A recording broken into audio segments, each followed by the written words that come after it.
Are you in a sexless marriage? Well, today in this video, I'm going to do a super quick video here on how to navigate through this very frustrating problem. So if you do find yourself in this situation in your marriage, you're not alone. There are a ton of sexless marriages out there. In fact, some couples therapists claim that up to 30% of marriages are sexless. But lucky for you, there are some strategies that you can use right now to reignite that spark that you had with your spouse. Now, first, before we move on, we really need to determine how much sex is enough for you. Really, every person is different and everyone has sort of their number that's going to keep them happy in their marriage. A University of Toronto study recently found that sex once a week led to more intimate and loving marriages. Any more than once a week didn't really have much further impact on the happiness of the marriage. But anything less than once a week, or around there, led to a significant decline in marital happiness in many couples. So, how do we fix this problem? I'm going to try and break it down here into a few short tips. Number one, communicate with your spouse. You really don't want to turn this into an argument because that's just going to push your spouse further away. But you will want to approach the topic in a loving and caring way. Yes, it may feel a little awkward, but it is important to let your spouse know that this is a concern that you have in the marriage. And number two, make sex a priority.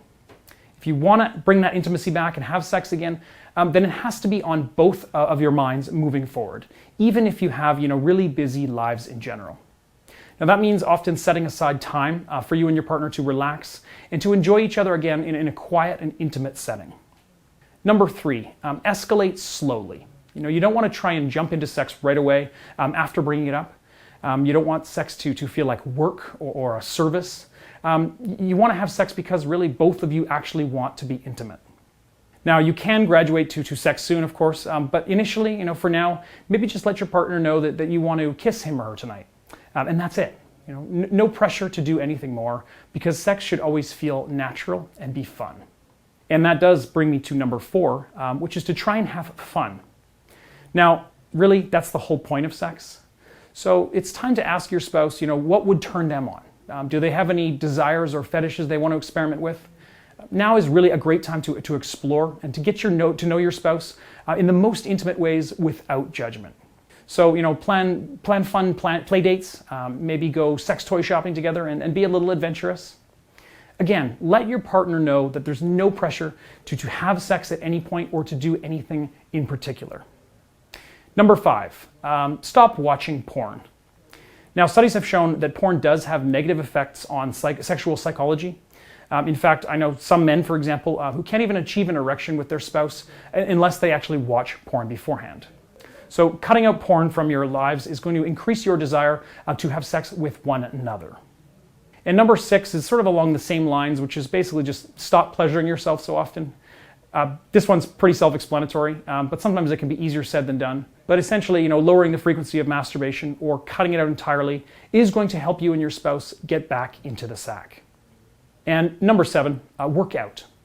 Keeping fit is not only going to help you look better and be more, sexually attractive to your partner, but it will also release hormones that will make you want to, bang your partner's brains out.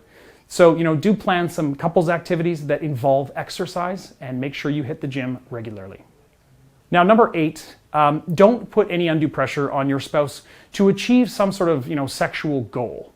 If you have sex with your partner and one of you doesn't finish, that shouldn't be a big deal. Putting sex on the pedestal can make it even more difficult to get back into the thick of things. So just try to relax and have fun with no expectations. And tip number nine, maybe it's medical, erectile dysfunction and other sorts of sexual ailments have a compounding effects on one's desire to have sex generally. So do seek help from a doctor if you think that might be the case for you. And finally, number 10, look at other parts of your relationship.